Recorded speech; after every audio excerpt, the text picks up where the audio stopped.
Dober večer vsem skupaj. Jaz sem malo prehlajen, zato sem si ta krompir naročil, drugače kričim takole vdivje, ker sem vajen teh predavanj. Rad prihajam med starše, tudi zaradi tega, ker so velike dileme v zvezi z vzgojo in veliko različnih poti, različnih avtorjev, različnih šol. Jaz sem zdravnik in zato se mi zdi, da je pot samo ena, tista, ki je vezana na fiziologijo človeka. Vse ostalo je tako, stvar mode. Človek je pravzaprav mlado bitje, v primerjavi recimo s čebelami, ki so že 300 milijonov let vedno enake, ali pa mravlje 250 milijonov let vedno enake. Opice so 50 milijonov let enake, mi smo pa komaj kakšen milijon let staro bitje. In veliko že vemo o človeku, veliko, ne vsega, ampak kar veliko. In na podlagi tega, kar vemo, lahko tudi sklepamo, kaj je tisto, da je zdaj najbolje, da bi se razvil v zdravo osebnost. In s tem se ukvarjam 40 let kot zdravnik. Jaz sem tipičen preventivec, pediater, pedopsihiater in psihoterapevt. Tako. In zdaj sem že v penziji in da mi ni dolg čas penziji, delam pač projekte. Moj zadnji projekt, ki se je začel letos v Sloveniji, pred leti pa že v Italiji, jaz sem zamejski Slovenec, Tržačan, pomeni razvijanje otrokove osebnosti. Pomoč staršem in pomoč učiteljem pri razvoju osebnosti. Zakaj? Zato, ker imamo na 10.000 ur posvečenih v šoli učenju, pridobivanju znanja. Nekaj 100 ur posvečenih vzgoji. Niti ene same ure pa nimamo, ki bi bila posvečena v pogledu vase. Da bi človek razmišljal, kdo sem, kaj počnem, kaj želim, kaj hočem, kaj je bistvo mojega bivanja in tako naprej. To počnem, te delavnice. Začel sem jih v Trstu pred 5 leti, ko je dijaški dom skoraj propadel, naš slovenski dijaški dom, ker ni bilo več države Jugoslavije, ki je podpirala. In potem so z ravnateljico rekla, dajva pa nekaj narediti. Pa sem začel s temi zadevami, kot sem se jih naučil pri Francozih, pa pri Italijanih, delno pri Nemcih. No, potem sem pa slišal še Rizonerja, Američana, ki je prišel k nam iz Kalifornije predavati, pa sem rekel, pa dajmo, to je tisto, ampak malo drugače sem po svoje naredil, tako da je bolj za srednjeevropski prostor pripravljena zadeva. In smo začeli na začetku tako strahom. Čez eno leto so pa mulci sami rekli, mi bi pa radi še tiste delavnice. Čez 2 leti nismo več rabili snažilk, ker so rekli, bomo sami čistili, ker snažilke preslabo čistijo. Čez 3 leta so rekli, ne rabimo nobenih dežurnih, ker slabo dežurajo, spuščajo noter, niso dosledni. Mi bomo sami dežurali. In hiša je postala veliko bolj čista, bolj urejena, nič ni smrdelo po urinu. Dijaki so prihajali do dogovorjene ure noter, sami so se dogovarjali. Uspeh v šoli pa neverjetno napredoval. Zadnje 4. leto tega pilotske študije smo videli, da prihajajo dijaki tudi od drugod. Tudi od tam, kjer smo jih pričakovali, pa jih nikoli ni bilo, in to iz Beneške Slovenije. Nam, Tržačanom, je zelo drago, da ljudje ne pozabljajo svoj jezika. No, oni so ga že zdavnaj pozabili, kvečjemu njihove stare matere so še govorile slovensko. Toda, ker je viden mesto droge, alkohola in vseh sort razvratnih zadev, so slišali za ta dijaški dom, pa za neko ščuko, ki dela tam neke projekte, in so začeli svoje dijake pošiljati v dijaški dom oziroma na srednje šole v Trst, da so stanovali v dijaškem domu. Ko so prišli, niso znali besedice slovensko. Letos za novoleto, za Božiče, sem dobil 10 krasnih voščilnic v slovenščini, ki se mi zahvaljujejo, ti fanti in dekleta, da so lahko spet obnovili jezik svojih starih mam in da se počutijo bolj Slovence kot Italijane. Meni je bilo to izredno drago in mi je drago, da se te stvari nadaljujejo In ko smo poskušali tudi italijansko manjšino v Sloveniji animirati, so se takoj odzvali. Meni ni problem italijanščina in sem nekaj poglavij iz te knjige prevedel v italijanščino, ker niso bili, dvomili so v to, ali je to pravilno. Ne so to zadevo poslali v Rim na šolsko ministrstvo. Tisti trenutek so mi pisali iz Rima, ne pridem tja. To, kar se med slovenskimi ministri nikoli ne dogaja, veste. So mi pisali, takoj pridite, ker bi radi, da mi ta projekt kupili od vas. Sem rekel, koliko pa daste? Tako za hec. So rekli, ne moramo to. Jaz sem rekel, jaz pa nimam časa v Rim prideti. Pa so iz Rima prišli v Trst. In so se pogajali. Hoteli so med 250 000, jaz sem hotel med 250 000 evrov, takoj so bili pripravljeni. In sem rekel, veste kaj? Ne dam vam projekta. Knjigo bom pisal v slovenščini. Jaz sem začel hoditi v vrtec in v šolo v Italiji in ko smo govorili slovensko, so nam pljuvali v usta. In zaradi tega nočem pisati v italijanščini. Pa imam rad Italijane vseeno. Ampak iz spoštovanja do slovenščine in do Slovencev, ker je to moj prvi jezik, bom pisal v slovenščini. Tako sem tudi povedal našemu gospodu ministru za šolstvo, dr. Zveru, ko sem se prvič srečala in sem rekel, gledajte, minister, to zadevo mu poklanjam zastonj. Se zahvalil in tudi pomagal, da je ta knjiga išla. Potem se pa zalomilo.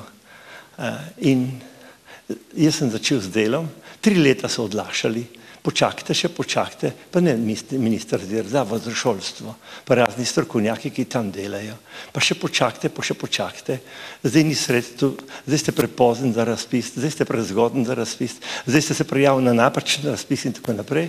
In ker sem videl, da me za nos vlečijo, smo leto začeli z delom. Jaz delam zastonj. Zato, ker bi rad dokazal Slovencem, politikom in vsem drugim, da se da velike stvari narediti zastonj. Veliko bolje in veliko z večjim entuzijazmom kot za denar. In 50 ljudi, 50 strokovnjakov iz šolstva, pedagogike, torej socialnega dela, medicine in psihologije sodeluje v projektu. 25 nas je na Ptuju in 25 v Piranu, oziroma Portorožu. Imamo se radi, imamo se lepo in smo entuzijasti, ker hočemo pomagati staršem in hočemo pomagati učiteljem. Čez 4 leta bojo oni postali mentori. Kar 50 mentorjev bo, ki bojo, in 400 otrok, ki bodo zaključili to izobraževanje. In oni bodo multiplikatorji novih mentorjev in mislim, da se Slovencem obetajo lepši časi, kot so dan danes v zvezi z vzgojo. Tako, da boste imeli tudi vi kot starši morda manj glavobolu zaradi otrok, boste lažje spali in učitelji pa tudi lažje in bolj z veseljem prihajali v šolo. Kaj se namreč dogaja z našim otrokom? Človek je drugačno bitje kot žival. Na videz sicer podoben živalim, to da ima neko drugo dimenzijo. 3 stvari so tiste, ki ga opredeljujejo kot človeka. Prvo to, da je izgubil dlako. In ko je izgubil dlako, si je moral drugače urediti regulacijo telesne temperature. In ko si je to uredil preko ožilja kožnega, lahko živi kjerkoli na svetu. V najbolj hladnih krajih in v najbolj toplih. To, kar živali ne morejo. Prva stvar je bila ta. Druga stvar. Človek se postavil po koncu. Zato, ker v drevju, tam, kjer je živel včasih kot vegetarijanc, ni bilo več hrane, ker so se morja umaknila in so se pojavile savane. Klima se na Zemlji spremenila, kakšen 1,5 milijona, 2 milijona let nazaj je to bilo. Postavil se po koncu in spremenila se njegova medenica, njegova kolena in njegova hrbtenica. Hrbtenica je čudo narave pri človeku, še večje čudo so kolena. Nobena žival nima takih kolen, ki bi tako delala. In še tretje čudo, naš medenični obroč ni več kot plosk krožnik, tak kot recimo pri štirinožcih. Je zaradi teže telesa postala globoka skleda. No, za nas fante je to vseeno, ali imamo krožnik, ali imamo skledo. Ampak za ženske pa to drugače, ker nosite rodila tu noter.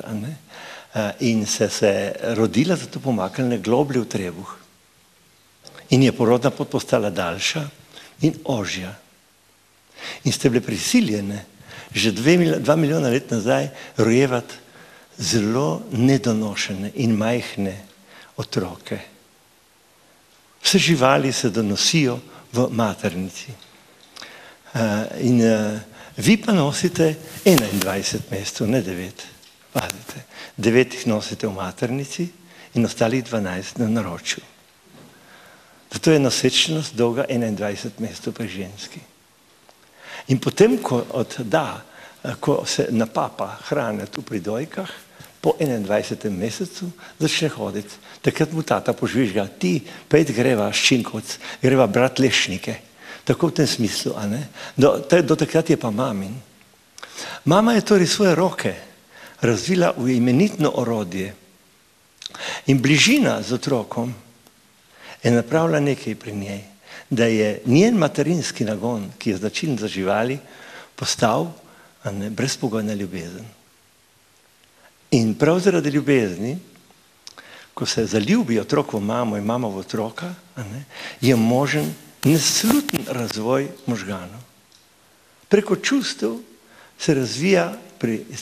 je človeška vrsta razvila neverjetno veliko živčnih celic. Moški smo postali veliko kasneje možje. Prej smo bili samci, pa ste nas sve znali tako s svojimi čari privabiti v gnezda. Radi smo prišli v vaše mednožje, kako da ne, se je tam lepo in sladko. Toda potem, ko jih je bilo 5, 6 otrok, 7, pa ženska kar naprej noseča, njegova, si mislil možakar, hudiča, a bom jaz do smrti mogel hoditi na lov, kar naprej, da bom jaz to familijo preživel. Ko je to razmislil in je začel kontrolirati svoj spolni nagon in uspel spraviti na svet samo toliko otrok, kolikor jih je lahko preživel, takrat je postal moški. Tako veliko pozneje kot ženska. No, tretja stvar, ki je opredelila človeka kot človeka, je to, da je človek razvil zaradi velikega števila živčnih celic eno sposobnost, ki živali nimajo. Namreč, vzemimo recimo školjko. Školjka ima 400 celic živčnih. Miš jih ima 2 milijona. Opica jih ima 10 milijard. Mi se rojevamo z 200 milijardami živčnih celic. In to ste ve krive, ženske, zaradi vaše ljubezni. Skozi 2 milijona let ste omogočili, da je otrok nenehno razmišljal, hotel nekaj novega, se je naučil govoriti s svojimi ročicami okoli. In veste tiste, ki ste omogočili ta velik razvoj.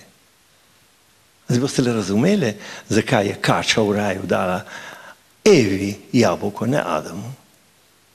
Se je preko ženske se razvija človeški rod, ne preko moškega. Sicer ni 8. marec, dan žena, ampak vseeno.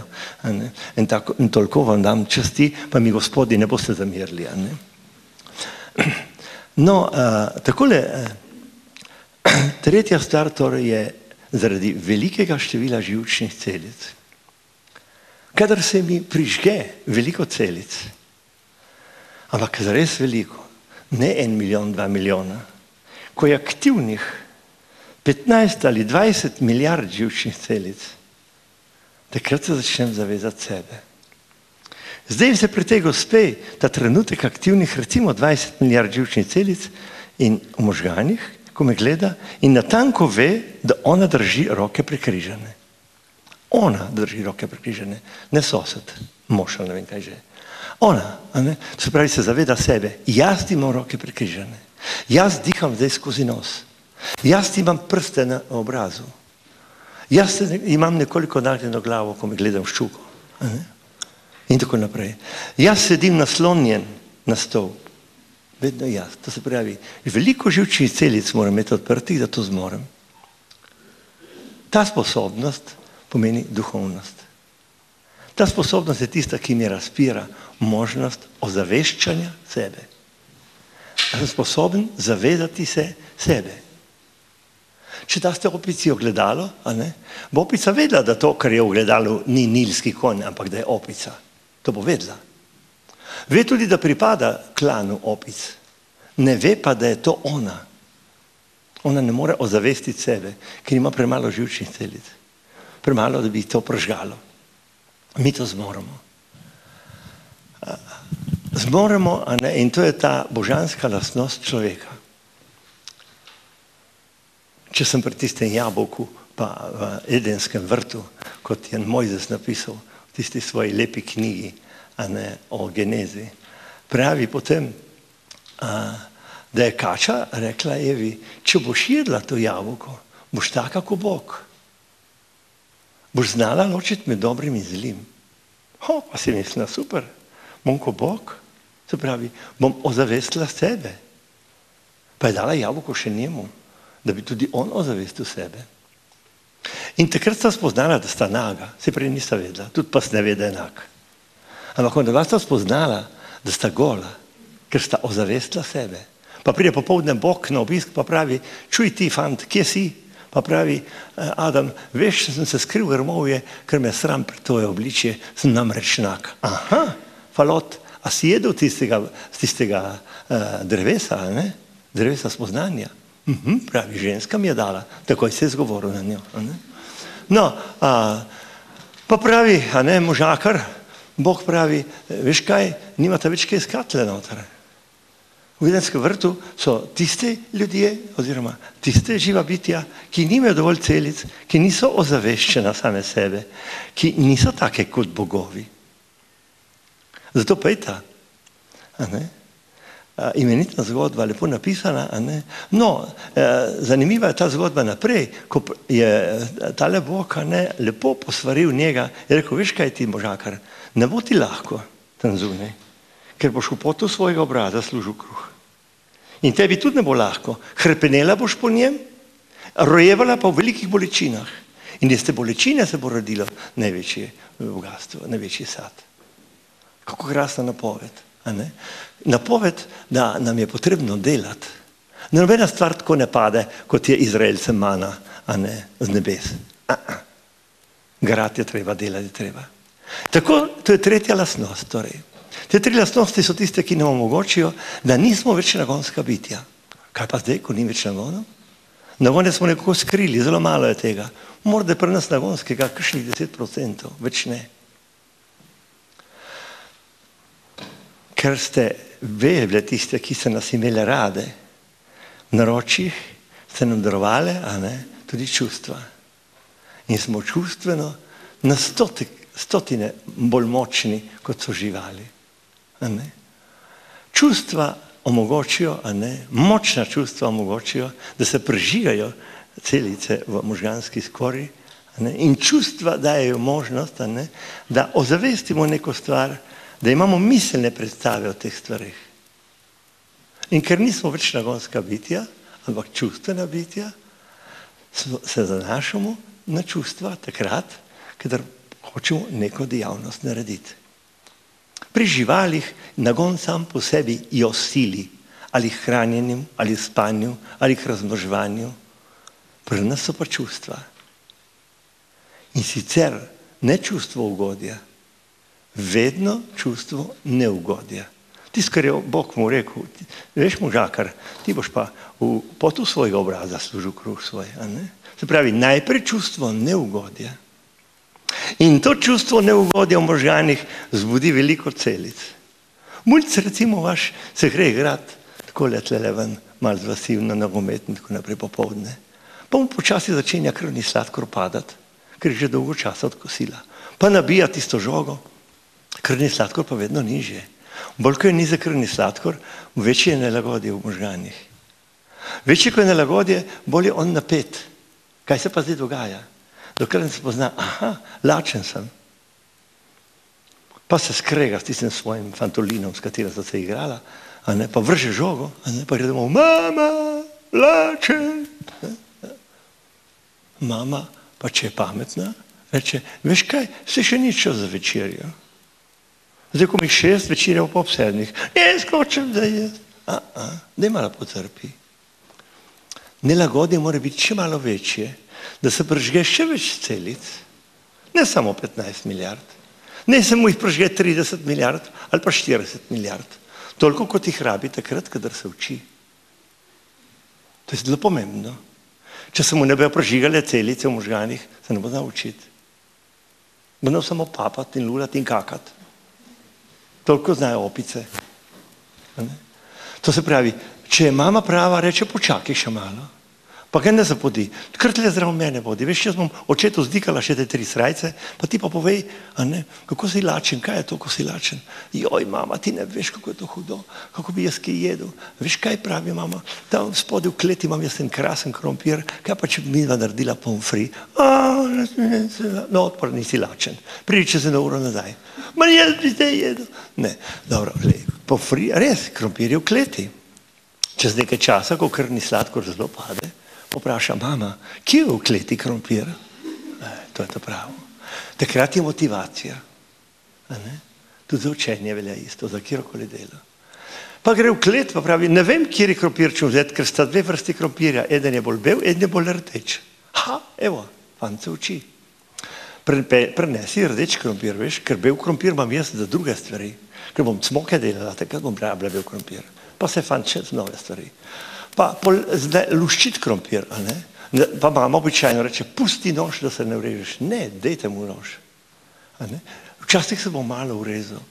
Eno oko imejte vedno na njegovem prstkih, nič hudega. Bomo pač zaflikali, če se boš malo urezal. Drugič se ne boš več. On se uči. In potem, ko je krompir narezan, bi ga on kar verjetno v bučnem olju spekel, pa reče mama, ne, to pa ne, veš, v bučnem olju pa ne pečemo krompirja. In tako se on uči in na koncu, ko zacvrči krompir, so že čustva ugodja. In mama reče, veš kaj, zdaj imam pa jaz, v hladilniku krasne hrenovke. In njemu se zasveti, kar v možganih, pa zemlj bomo dali, ali pa kečup, kar še zraven, njemu se že sline cedijo. Zdaj ima že 35 milijard možganov prežganih celic, tako. In potem, pomaga, in zadevo spravita skupaj, krompirček je pečen, in začneta jesti. Ampak mama je tista, ki reče, veš, Francl, ti si tak krasen dečko, kako znaš čudovito peč krompir, pa pomagati mami. Jaz sem prav ponosna na te, prav rada te imam, veš, ker si tak fest fant. Ne smete tega pozabiti, on to rabi. Zdaj bomo pa pogledali, kako te stvari izgledajo. Torej, človek je trojno bitje, kot sem prej povedal, od živali je prevzel duševnost, pa tudi telesnost, pa tudi duševnost. Tudi živali imajo svojo lastno duševnost, imajo svoja čustva in razumejo tudi. In so učljive, bolj kot so visoko razviti sesalci, bolj so učljivi. Če vzamemo recimo delfine ali pa kite, slone, domače prašiče, to so izjemno učljive živali. Tega pa nimajo. To je pa tisto, da imaš veliko živčnih celic. In ko vse to troje povežeš skupaj, postaneš šele osebnost.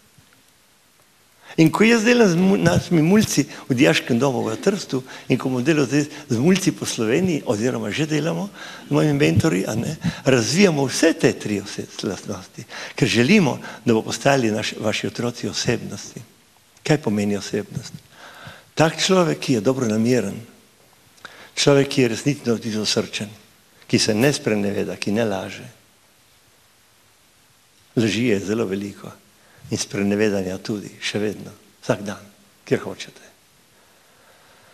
Človek, ki bo znal ljubiti svojega bližnja, sebe, predvsem sebe najprej, pa tudi svojega bližnja. In človek, ki bo želel biti uspešen, želel narediti nekaj za drugega. Ljubezen je namreč sposobnost, da dam od sebe tisto, kar imam sam rad. Nič drugega. Ljubezen je dajanje preko jemanje. To je tisto, da bi postal ustvarjalno bitje. To želimo doseči. Ker smo majhen narod, nam bo to uspelo. Zadnjič, ko sem v Parizu pri enem svojem prijatelju, tudi gestaltist, je rekel, kaj maraš, ker pripadaš komunalnemu narodu. Govoril sem o tvoji knjigi, zdaj je prevedena že v angleščino, on je rekel, da bi rad prevedel v francoščino, pa pravi, a veš, jaz v Franciji skoraj ne upam tega projekta speljati, ker Francozov je ogromno, lahko v Lijonskem predelu, lahko v Pariškem, ampak ti enkrat poskočiš v istem dnevu od Murske Sobote do Kopra, pa od Metlike lahko do Jesenice ali pa v Moste. In to je tisto čudovito, resnično, da ovladam ta prostor, ker je ta majhen prostor in všeč mi je, ker poznam veliko ljudi in želim čim več ljudi spoznati, staršev, čim več otrok, čim več učiteljev, da mi bodo pomagali pri vsem tem. Človek je torej razvil, kot sem prej rekel, ogromno te možgane, zelo velike. Ni odvisno od tega, koliko so težki. Sej neandertalec je mu težje, kot je človek. Neandertalčevi možgani so tehtali skoraj 1600 gramov, naši pa 1400, 1200, 1300, tako nekako. Važno je, koliko imaš celic, kako so možgani nagubani, to je važno. In važno je, kako je razvita ta del, srednji del, kjer so čustva. Koliko smo sposobni biti čustveni. Ali kot govorijo zdaj sodobnosti o čustveni inteligenciji. Jaz ne rečem inteligenca, jaz rečem sposobnost čustvovanja. Inteligenca se nanaša na sposobnost mišljenja. No, bolj ko so razvita čustva, bolj se prežigajo celice v možganih. In jaz bi rad pokazal eno imenitno zadevo, ki sem jo skupaj s svojimi dijaki v Trstu nekako izumil, skupaj smo se pogovarjali, kako bi to naredili, pa smo prišli do take lepe krivulje, ki jo imajo mulci strašno radi. Moji tržaški mulci, zdaj pa tudi moji pacijenti tukaj, na Slovenskem. To je tole.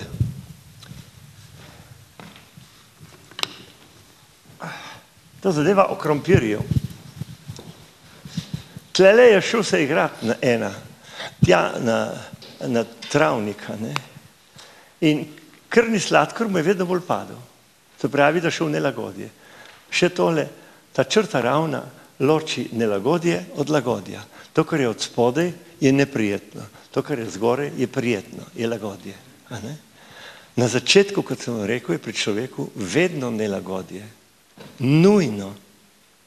Nelagodje, ki ga potiska v stisko, zato da se čim več celic v možganih odpre, da pri trojki ve, za kaj se odločati. Kdaj začenja to nelagodje? Že takoj po rojstvu. Ko ste ga rodila, je ginekolog ali pa babica prerezala popkovnico in takrat je bilo konec raja. Krvni sladkor je začel padati. Pol sta oba zaspala in ta mali in vi, tisti čudovit dremež, da se vam počasi nateče mleko v dojke. Njemu pa krvni sladkor pada in prvi zasluti nelagodje. Tako kot je Bog zapovedal Adamu, ko boš tam zunaj, ker si tako Bog. Si smo, veste, taki ko bogovi. Nas je Bog, ne zunaj. Po oltarjih tisto so kipi iz papirja narejeni ali pa z kamna, ne vem. Če je Bog, je tu noter. No, tako, tukaj dol, je se odločil, da je neprijetno. Prvič v življenju. In ni vedel, kaj bi. In kadar je človeku neprijetno, vedno, reaktivno, refleksno stisne se. Stisne rokce in noge k sebi, da bi zvaroval mehki del. Kadar si je neprijetno, ne narediš tega nikoli. Narediš to. In ob tem gre zrak ven. In še enkrat mama to sliši kot jok. In zdaj sledi najbolj čudovita zadeva. Podoj. Njemu je to zapisano že v genih. Od spodaj v možganih je zapisano. To je tisto, kar ima že, ker ga ni treba učiti. On sicer si sam ne zna najti dojke. Ampak, ko ga vi pristavite k dojki, zna sesati in zna požirati. Da bi zbral v ustih 1 mililiter mlekca, mora 5-krat posesati. 1 mililiter mleka je pa refleks za požirek. To pravi, 5 sesov, 1 požirek. 5 sesov, 1 požirek. In tako naprej teče ta zadeva, za pol deci mleka, kolikor pač je en podoj novorojenčka, bo on moral narediti 250 sesov. In se bo na koncu oznojil. Ampak njemu je to dano, on ve, da je potreben napor. In se nič ne zakira zaradi tega. Se je to njemu dano. In to je ta krivulja, on tlele od 3 do 7 sesa. Na 7 pa pade ko klop od dojka stran. Če je pametna mama, mora še to 8 dati. Tako kot je Francelna takrat opogumila in ga pohvalila, ker zna peč krompirček, bo tega malega dala tu gor na rame, poritki malo, zato, da bo podaril kupček. Pa se z njim pogovarjala dolgo časa, da bo tukaj zaspal na rami. In ko bo zaspal na rami, ga odloži šele v posteljico in se umakne. In on sladko sanja takrat, lepe sanje o tem, kako se je raj vendarle ni končal. Da je to zelo rajsko. In tukaj, veste, že tukaj, ko še ni daleč, že tukaj nekje, se prebudi, pa vidi, da tistega, kar je bilo, z mlekom, ni več, kje je tista reč, kje je tista zadeva. Kako sem že naredil, pa se naredi, pa si misli, morda bo pa prišlo, pa res pride. Pa si misli, zdaj jo pa imam, evo, tako. In on hoče tukaj, ko naredi si ne želi mleka, ampak mame. Samo naše mame, ki so zdaj ta trenutek v tej državi materialistično naravnane, mislijo, da otrok rabi mleko. On rabi mamo. On je zavekel, ni strtan, veste, zavekel, ker bi rad bil spet tukaj in se z mamo pogovarjal, se ni neumen. Mama je pa prvo leto se rekel, ona nosi, 9 mesecev v maternici in 12 mesecev v naročju. Seveda treba tega fantolina da tle. Spet, pa bo tle, mama mu pripovedovala lepe pravljice, lahko, pa bo spet zadremal, pa ga bo spet odložila in spet in tako naprej. Šele kasneje, daleč kasneje, bo mama ugotovila, kdaj je tisti čas, ko je primeren za to, da ga pristavi dojkom. To je velika napaka tudi vseh naših porodničarjev in pediatrov dan danes, ko pravijo, čim otrok zaveka, takoj dojko ven. Lepo vas prosim. Ni res. Ne. Čim otrok zaveka, ga primite v naročje in ga ljubite. Ne pa dojko. Otrok ne rabi mleka, on rabi ljubezen mamino. Kako bi to dopovedal? Komu bi to dopovedal? Pediatrov ne morem. To lahko povem samo mamam, ki to razumijo. Ker ljubijo. Pediatri so moški, ki razmišljajo samo o koncentraciji ogljikovih hidratov, pa količini mleka, pa kaj, vse druge stvari mislijo. Samo o ljubezni. No, tako, veste, tu je tisto, ne rabi otrok tako hitro mlekca. Kajti, če boste prehitro ga dali mleku, bo tlele malo popil, malo se bo pocrklal, pa bo zaspal tukaj. Pol bo pa že tako navajen, da misli, če boste stalno odpenjali to zadevo tle, pa misli, če hoče jaz k mami, tako in tako moram malo popiti, ali sem lačen, ali nisem lačen. In pol kar malo se posesa, kaj se bo zgodilo, mami mleko usahne. Kajti, če hočete mleko imeti, je treba dojko spraziti do praznega. Prazna dojka je držljaj, da se mleko napolni. Ko je dojka polna, ni več mleka. Tako pridijo mamice že kakšen mesec, 2 do pediatra, k meni so prihajali, gospod doktor, mleko sem, kaj če narediti? In pediatri seveda, ki smo vsi vsi podplačani od farmacevtske industrije. Nič hudega, gospa, mi imamo še humano 1, humano 2, humano 3, humano 8, za blondne, za črne, za skravžene, za suhe, za debele, za take naprej. In tako je recept in tako je te zadeve. Več, ko bo napisal humane in več bo imel počitnice na Maldivih, ker mi bo tovarna plačala te stvari. In tako veselo nadaljujemo, ve dobite tiste praške, pa piskrčke, pa gumije in vse te reči, in otrok postane potrošnik. S plastiko se ne da ljubezni dati. Žal. In tako se zgodi, da čeprav piše na dudi tam, tisti plastični, gumijasti, da je treba vsak dan prekuhovati, da ne bi otrok dobil gobic po ustih, in da vsak mesec je treba kupiti novo gubo, zaradi tega, ker se luknjice preveč razširijo. In res greste po novo dudo, ampak otrok zavrača to novo dudo. Seveda, zato ker ste vi morda naredili še eno luknjico, duda se je razširila, tako da pride tako, pri otroku, potrošniku. En ses, en požirek. En ses, en požirek, ker so luknje velike. Tako da mu dobesedno mlekce sklokota v želodec.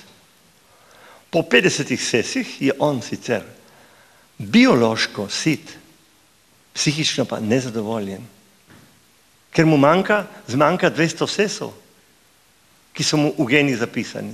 Kaj pa zdaj? On odcesa svoj jeziček, svojo ustnico, svoj pavček, svoje cunco, ali pa prazno dudo, če mu daste v odcesaval. Nekaj mesecev še, dokler se ne razvije, ko spozna, vlečem, pa reče pol, porka duš, se nič ne preteče. In razvije imenitno formulo, že tam pri 4., 5. mesecu, češ, zakaj bi se pa martral? Sej bo mama vse uredila zame. In to formulo goji še potem pri 15 letih, pri 20 letih, zdaj že pri 25 letih in tako naprej. To je narobe, to je narobe. Dovoliti torej, da mleko steče tu. Kajti, če bomo mi prehitro otroku ugodili vsem temi zadevami in ga prehitro napojili, da ne bo frustriran, da tle ne bo tega, neprijetnosti, potem otroku razvoj zastane. Ali kot rečemo temu tudi, moram tole zadevo, ne bom jaz, razvoj zastane, kajti razvoj napreduje pri otroku edino takrat, če se nelagodja ponavljajo. Pa zakaj mislite, da imajo otroci pri 4., 5., 6. mesecu bolečine v črevesju? Pa ne zaradi tega, da bi ga martrali, ampak zaradi tega točno, da začuti nelagodje. Pa zakaj mislite, da imajo otroci pri vznikanju zob bolečine? Prav zato, da začuti nelagodje. Zakaj mu je pa potrebno nelagodje, bom pa takoj povedal. Tega niso dolgo vedeli in vsi so mislili, da to tista stvar, ki je Bog takrat Adamu rekel, češ tako je. Zdaj pa vemo, da ni kar tako, da tako je. No, Bog je bil že pameten, verjetno poznamo te stvari že takrat, ampak zdaj poznamo pa tudi dlje to zadevo.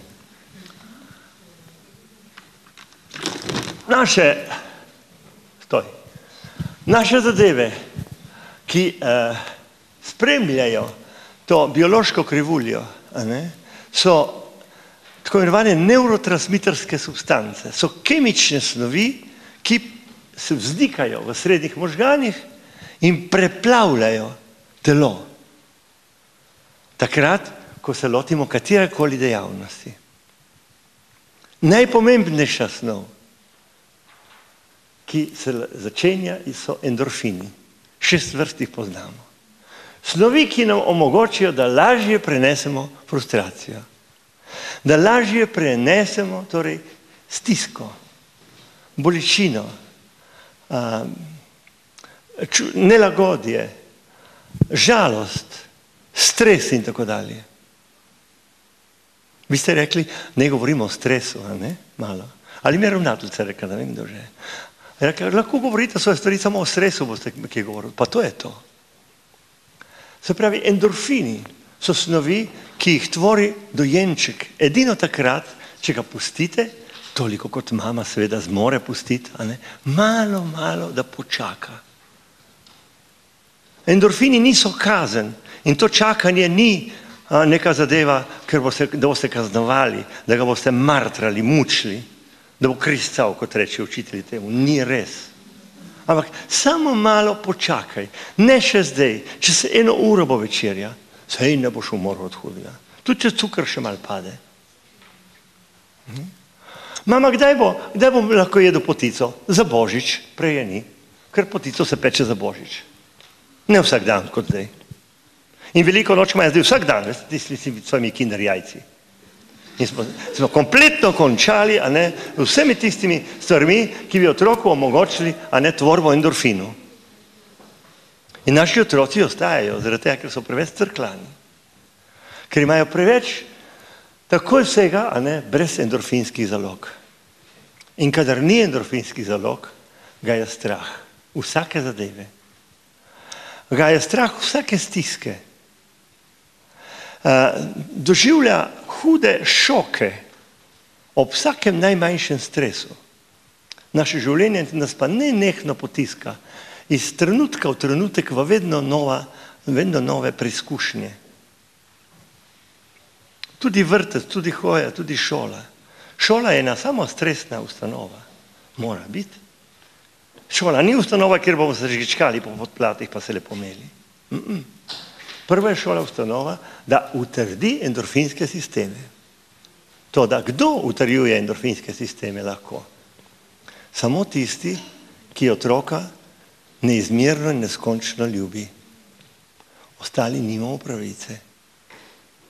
Starši, ne učitelji. On mora priti do trdnimi endorfinskimi sistemi v šolo. Spravi, mama je tista, ki takrat, ko je Francl rekel, sem lačen, daj mi krompir, reče, počakaj še 1 uro, da je jaz očetu tiste srajce speglala prej. To je to. Takrat je on endorfine nabiral. Pa se ona z njim pogovarja takrat o krompirju, pa kako bi tisti pomfri, pa o tistih hrenovkah tam, pa o zenfu in tako naprej. To je to. Takrat začenja hrepeneti. Otrok potrebuje hrepenenje. Vsi prazniki, ki jih imajo čisto vse religije, ne samo krščanstvo, tudi islam ima take praznike, pa še več jih ima morda židovsko. Židovska religija je zelo tukaj, kaj bi se reklo, starokopitna malo, ampak izjemno veliko da na tele praznovanja. Vse te prazniki so namenjeni hrepenenju. Še koliko časa bo manjkalo? Še toliko. Veste, ko sem bil jaz majhen, smo živeli v Trstu. Moja mama je bila pa agent, to pomeni potržaško, hodila je po hišah pa pobirala denar za zavarovanje. Takrat ni bilo položnica, in je pač tako služila kruh.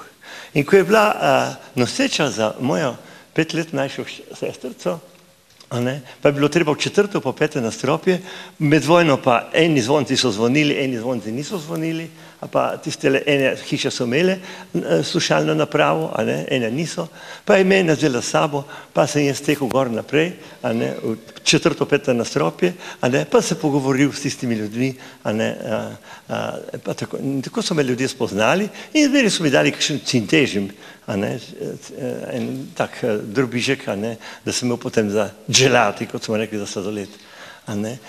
Enkrat pa mi mama reče, bil sem star 5-6 let, mi mama reče, veš kaj, zdaj sem pa dobila od ene gospe rozine. Cvibe, smo mi rekli temu. Sem rekel, in kaj boš, pravi, Božič bo hmal. Pa moko sem dobila od ene druge gospe. Pa med bomo dali noter, ker nimam cukra. Jajca bomo šli pa na kras iskat. Boš šel tih teti peš na kras. Ni bilo problem z mesta na kras, je bilo 1 uro peš, pa sem šel teti po jajca. V Dutole. Pa prenesel jajca, mama pa je rekla, zdaj mu pa pekla potico. Prenesi gor tiste drva hrastove, ki jih imamo dol drvarnici. Ona je imela hrastove drva samo za kakšne fine zadeve, za včasih, da ga smo na krbon, na koln smo kurili, v mestu. Zdaj bilo nas je kot vse, ker mesto je bilo mrzlo takrat. Kaj ste imeli, so bile zime, so bile hujše, so bili pa in taki premraženi. No in Mama se je takrat dala bel predpasnik, pa belo ruto, pa mizo je pregrnila z rdečim prtom. Nas mulce, nas dva z bratom pa vam poslala. Sem rekel, zakaj ne pustiš zgledal? Pravi, veš, če bosta tle noter, potica dol pade. Sem rekel, kako pade dol potica? Saj ne more pasti. Ja, odpirata vrata in potem potica dol pade. Sem rekel, hudičko, kako pa si ne more, če jaz odprem vrata, kako bo potica dol pade? No, ampak nas je zaprla zunaj, in vrata so imela pa steklo, pa so si dala eno stolico, pa gledala gor čez okno, kaj ona dela. In tisto je zamesla, spravila v peč, se pokrižala prej. In pol še je vedela, enkrat gledala pa bentila nekaj, ali bo ti se potica zrasla, ne veste, kako potica je velika reč za ženske, če zna to delata, No in pol na končno, je rekla, zdaj pa prita noter. Zdaj je bilo naj je kot pse. Jaz pa bratu, sem že en teden na pripravu, veš, potico mu jedli, on pa ni vedel, kaj je potica, ker je 2 leti mlajši. Sem rekel, veš, to je taka kruh, ki ni prečrn, tak rumen kruh in ima noter kačo. In tista kača ima polno očest. In tiste očke od kače so najbolj sladke. In kdaj bo potica? Sem rekel, zdaj bomo šteli dneve, pa smo odštevali dneve. In zdaj bo zadnji dan odšteta, razumete? In on pride noter, mama je to potico ravno dala, obrnila, pa je dala na nek bel prt, pa s cukrom, ne vem, ki ga dobila, posipala. In potem smo mi čakali, zdaj bo pa dala jest. Aha, ne, je rekla, jutri zjutraj. Jaz sem znal biti, frustriran, ker sem bil že velik. Moj bratec se je tako nesmiljeno razjokal, Češ 7 dni sem čakal, zdaj pa potice ni. Tiste kačke s tistimi sladkimi očkami. In pol niti večerjev ni, in mama naj jo spravila spat, takrat je spal pri meni v posteli, da sem ga, ker je jokal, dremal, in pol me še polulo po noč, da se lepo pa postane. Drugo jutro, ko se zbudiva, naj jo mati dala v škaf, da so se oprala, ker je v božični dan, da so se okopala. Kopali smo se na 14 dni. V škafu, drug, so se okopala, jaz sem malo poskrbel tudi za Milo, Milo je sama delala. In potem se vsedla za tisto mizo, veste, ki je bila rdeče pogrnjena. In nam je dala ta bolj šalce in belo kavo in ne vem, ki je soprala tudi sladkor in smetano. In vsak so dobila en konec potice. To je čarovnija bila za mene. Hrepenenje, enkrat letno hrepenenje. In potem so se z bratom sedela, pa z nogami, tako da sem pa tje, pa pravi bratec, koliko imaš očk od kačke? Jaz sem štel 4, jaz jih imam pa 6. No in tako so tisti dan, kar vrtele so se mu očke, tako od sreče. Še zdaj se spomni. Naša mati je že davno pokojna, ampak to je tisto, kar je ljubezen. Ve imate svoje otroke vse strašno rade, ampak še oni bi vas imeli radi takrat, ko bi znali hrepeneti. Hrepeneti pa ne znajo, ker jim preveč nudite takoj. In zato ne hrepenijo. Ko pa vprašaš, kaj bi rad? Bo. Kaj ti bo prinesel Svet Miklavž? Bo. Kaj pa dedek Mraz? Bo. Kam gre za počitnice? Bo. Njemu je vse eno, ker ima vsak dan veliko noči in božiče in počitnice in vsak dan ima vse. Takrat se pojavi tisto, kar je čas sodobni prinesel in kar je prineslo potrošništvo. Ko mislimo, da si odkupimo ljubezen pri otrocih z denarjem ali pa s materialnimi dobrinami. In takrat delamo neskončno veliko napako, ko otroku že preden bi se pojavila želje po nečem, že takoj izpolnimo. Tako ta zelena krivulja. Daj si kapco na glavo, da te slučajno ne bi zeblo. Napojej en sendvič, da bi slučajno ne bil lačen. Daj se malo uleš, da bi slučajno ne bil utrujen. In tako dalje. Te oslarije delamo. In s tem naredimo dobesedno invalida, ki nima nobenih endorfinskih zalog, ki ni potrpežljiv v stiski in ki je zaradi tega nenehno v stresu, ker jih ne zna predelovati. In stres povzroča pri njemu potem en kup motenj, od alergičnih bolezni, do izpuščajev, do astme, do ekcemov, do ne vem kakšnih hudih motenj. Zakaj je toliko bolezni za današnji? Zaradi tega, ker ni več endorfinov. Ker so naši otroci preveč, kako bi se reklo, crklani. No, tako, drugo ne morem reči. In ta lagodnost je tista, ki je strup za vsak narod. Taki otroci, ki z vašo pomočjo, neizmerno pomočjo, vendarle izdelajo razred, so pridni morda, ker nenehno bedite nad njimi.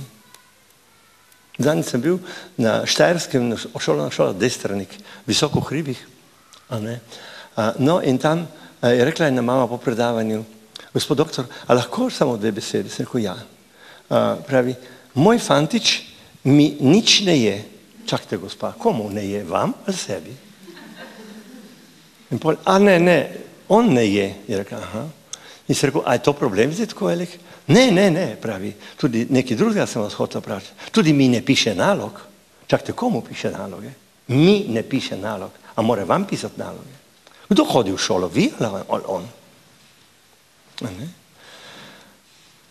To, da ni znala ta mamica prerezati popkovnice, te čustvene popkovnice pravočasno, je vzrok, da on še vedno ne nosi nalog v šolo. Kje ga pa imate? Pa ga pokliče, je bil na predavanju. En tak lušen, črn mulc, en Žan je bil, krasen. Ti se rekel, a ti ne nosiš nalog v šolo? Je rekel, ne. Rekel, ti, kako pa z učiteljico shajaš? Pravi, dobro. In kaj naredi učiteljica? Vse me spraša. Pa znaš? Ja. Kako si lansko leto delal? S prav dobrim. Pa letos kako nameravaš delati? Tudi s prav dobrim. Pa pride zraven svetovalna delavka, pravi, ja, to je ta naš Žan, ki je problem. Se rekel, pa zakaj je problem, če je prav dober? Če zna vse, a mora napisati naloge še? Žan, zakaj ne pišeš nalog? Pa je bil tiho, gledal, se rekel, Žan, 5 greva. Pa so šla tako v kot, se rekel, povej mi na uho, zakaj ne pišeš nalog? Je rekel, zaradi tega, ker mi je to zoprno, ker vsi krčijo nenehno name. Se rekel, kaj pa če se zmenjava vidva nekaj? Da jaz tvoji mami rečem, nikoli več ne vprašajte Žana, ali ima nalogo ali ne. Bi šlo? Ja. Se rekel, mi obljubiš, boš narisal. Se rekel, drugi teden bom videl s tvojo svetovalno delavko. In bo ona pisala. In sem včeraj dobil mail od te gospe Anderličeve, pravi, Žan prinaša domače naloge. Zato, ker ga nihče ne opominja. In sem rekel, Žan, kaj če bi ti vključil v naš projekt? Ja, ampak hodim komaj v 5. razred, tisti projekt je pa za 6. Sem rekel, bom jaz zrihtal tiste tvoje učiteljici, da bo vzela to te zraven. Veš, ker ti si tako bristen fant. Ne, nisem, jaz sem poreden. Sem rekel, ti si bristen fant. Če si poreden, nič narobe, veš, jaz sem tudi poreden. Žan je vključen v ta projekt tudi. In jaz mislim, da bo to za njega zelo koristno. Tako vidite, hočem reči, lagodnost je za otroka zelo nevarna stvar. Druga krivulja, ki je nevarna, je prisila. Ko otrok tu, ko je plašen, ko se boji, ker nima endorfinov, ker se ne zna odločiti za akcijo, ali bi pisal nalogo ali ne bi, ali bi se učil ali ne bi, ker ga je strah iti v šolo, strah, da bo dobil nezadostno oceno, strah, da bo mama kričala, strah, da bo učiteljica, strah pred tem, da bo sramoto naredil vsem svojim sošolcem, si ne upa. In potem mama s prisilo, to se pravi, boš tepen, ti ne bom skuhala večerje, ne gremo v nedeljo ne vem kam in tako naprej. Vendarle nekako tole zadevo stlači skupaj, ampak poglejte, on vso šolsko leto živi v nelagodju. Manjka mu to in nima rad šole. Zato je izjemno pomembno, da tu, ko je frustracija, to, ko je pomankanje, ga spodbujemo, s tem nič hudega, če malo potrpiš, si bo na koncu lepo. In ta konec mora biti poln užitka. Ne gre namreč samo za, bom že. Ne gre namreč samo za endorfin, veste? Gre tudi za druge snovi, ki so še bolj pomembne, kot je endorfin. V možganih, no,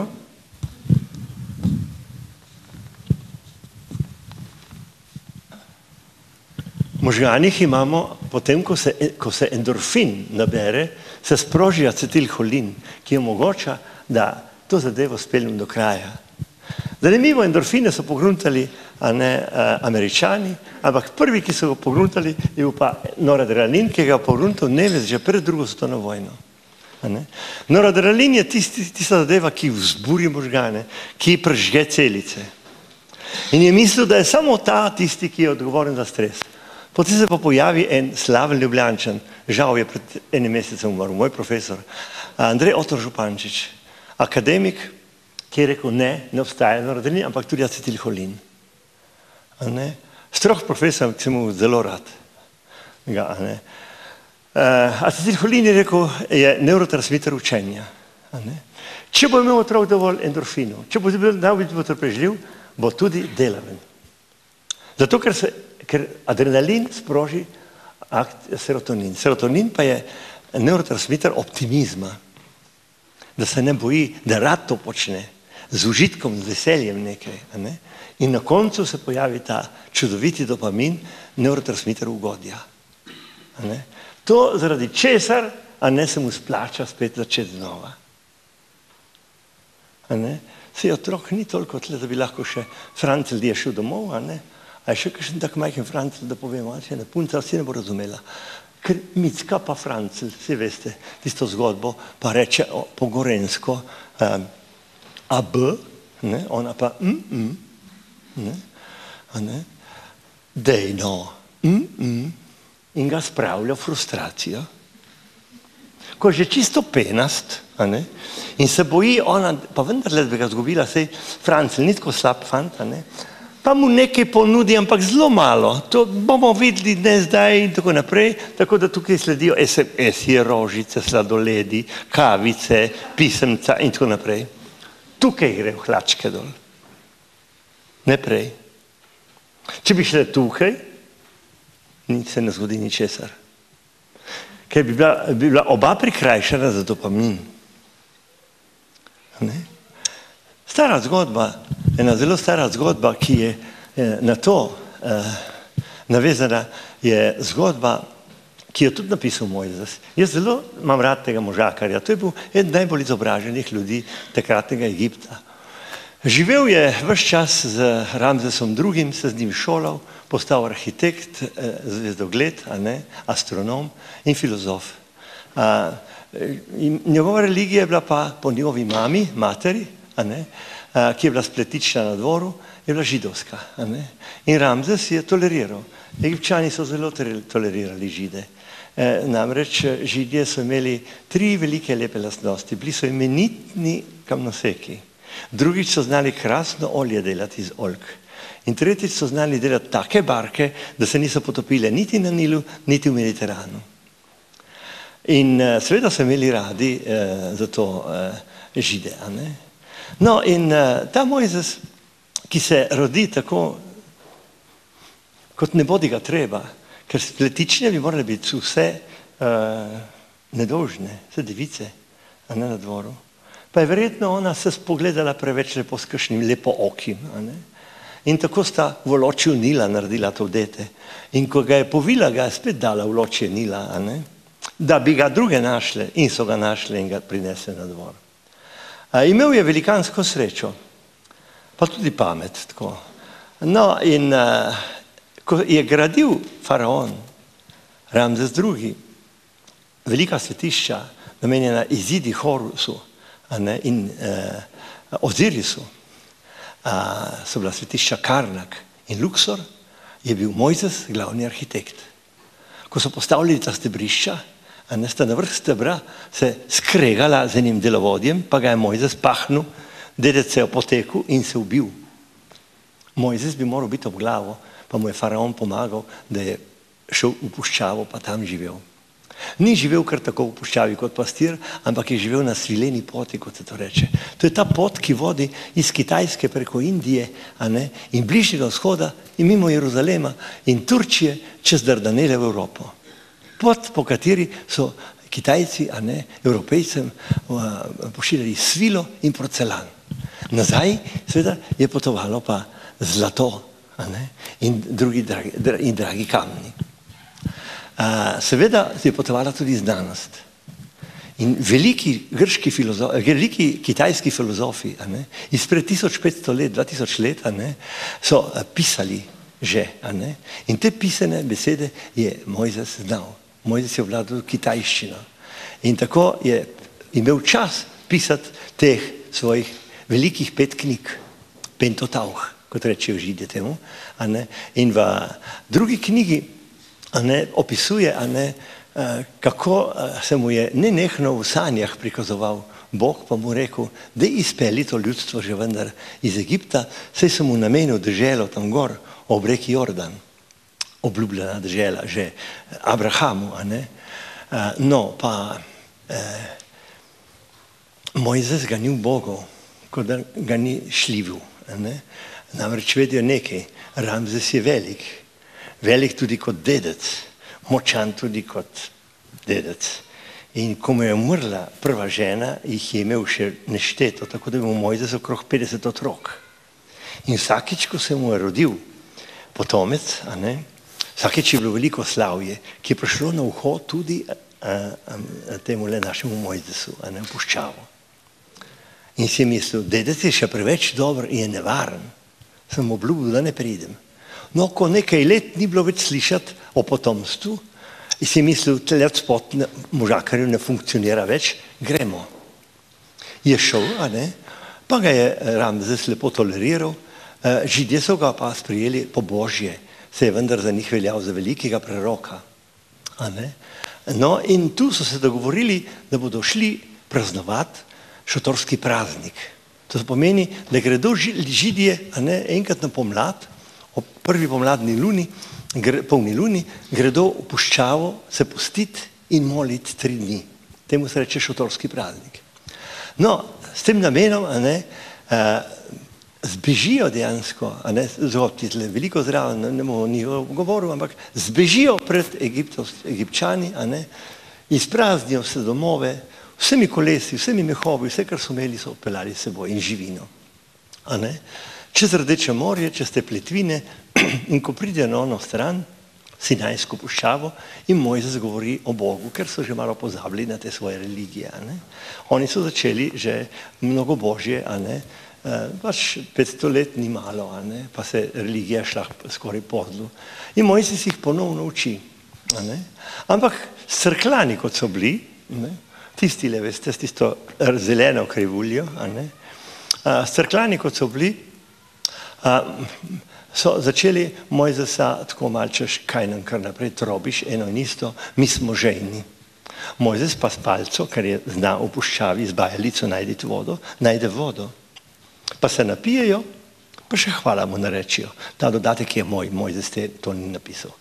No, ampak naslednjič grejo naprej, pa spet jim govori o vsemogočnosti tega Boga, neskončni pravičnosti in tako naprej, pa postanejo lačni, pa nejevoljni, češ. Kaj nam govoriš o tistem tvojem Bogu? Mi smo lačni. Mojzes zna poiskati v puščavi tudi hrano. Hrane v puščavi, kolikor hočete. Ker je pa najdel tako, da oni niso vedeli na kakšen način, je Mojzes opisal to zelo lepo, kot nebeško mano. Vsi naši otroci imajo nebeško mano, veste? Vse jih z nebeško mano nenehno futrate, takole, ko si ne znajo sami nekaj vzeti. V tem smislu pa se na žaro, grdo rečeno, pa še hvala mu narečijo. Bog gleda to zadevo, pa si misli, to ljudstvo je se izpridlo, ni več izvoljeno.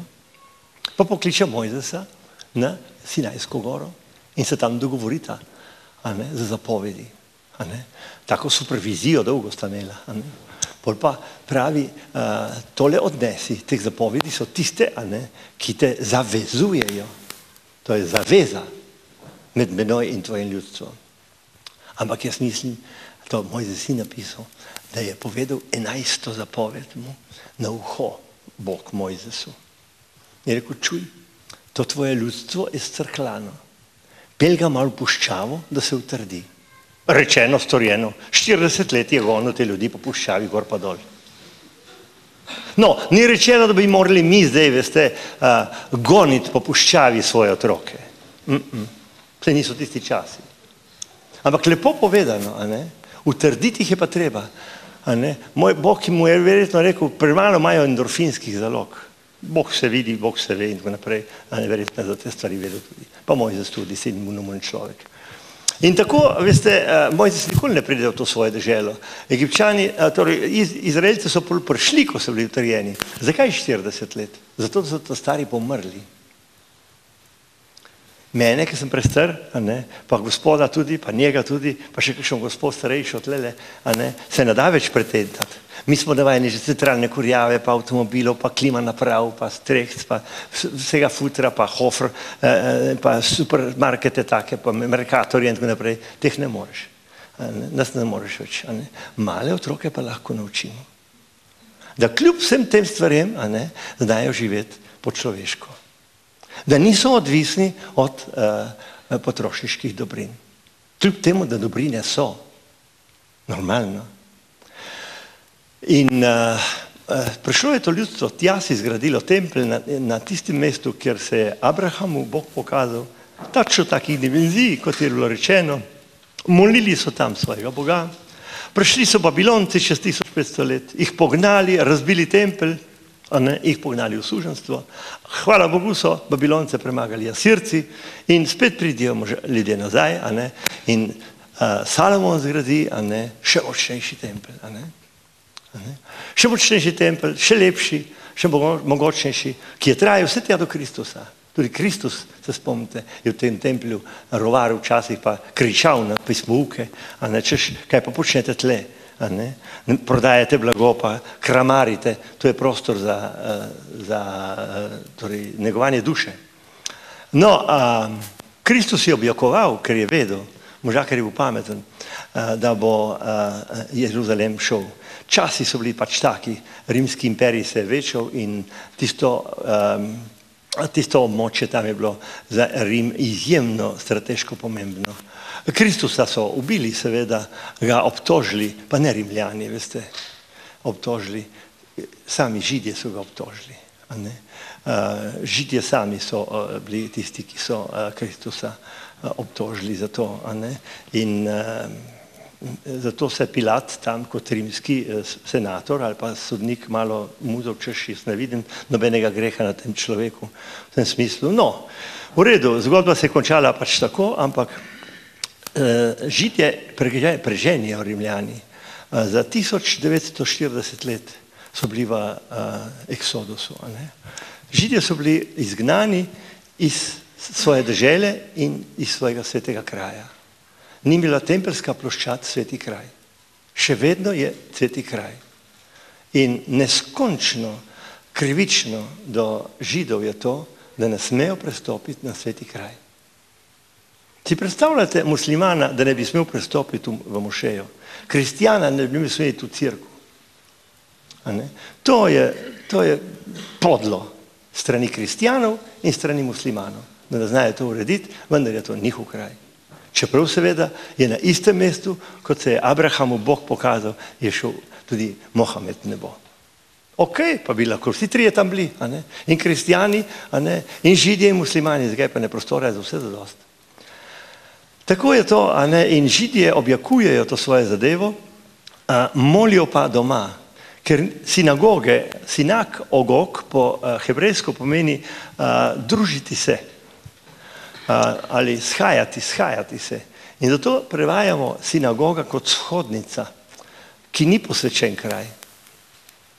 Shodnica, v katerem se bere Toro, stare te zgodbe, njihove svetopismo, in kjer se uči hebrejščina in izvajajo iniciacijski obredi.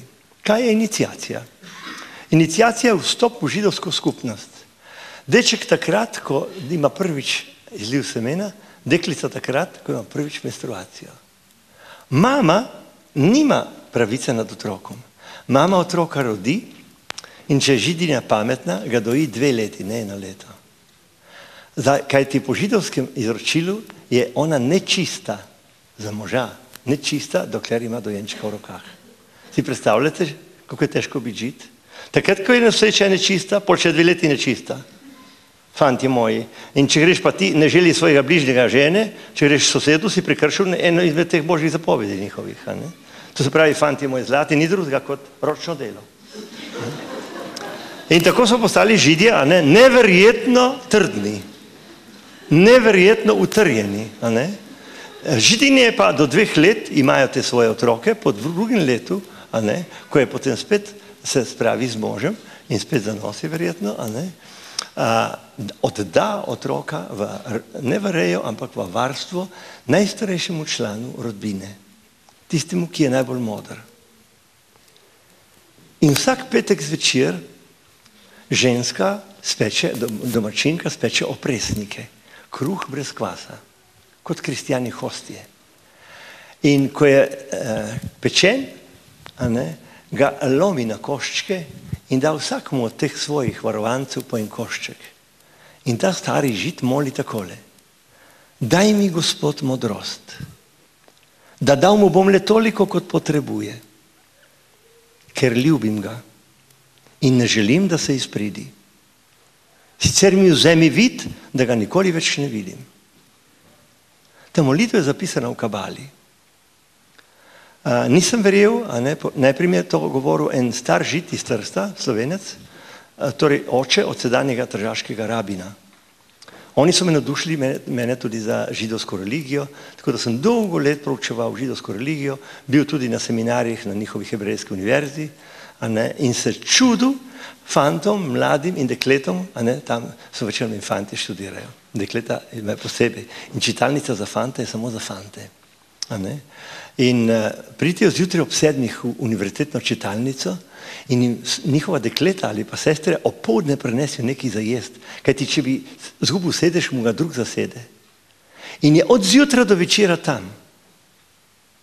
To je izvoljeno ljudstvo, izvoljeno ne zaradi tega, ker ima več celic v možganih, ampak si jih zna pržgati. Zato, ker je rekel njegov oče, daj mi modrost, da mu bom dal samo toliko, kot potrebuje, ne toliko, kot si on želi. Zato, ker ga ljubi in ker ne želi, da se izpridi. Jaz bi želel, zdaj, ko končujem, da bodo vaši otroci postali izvoljeno ljudstvo. Hvala lepa.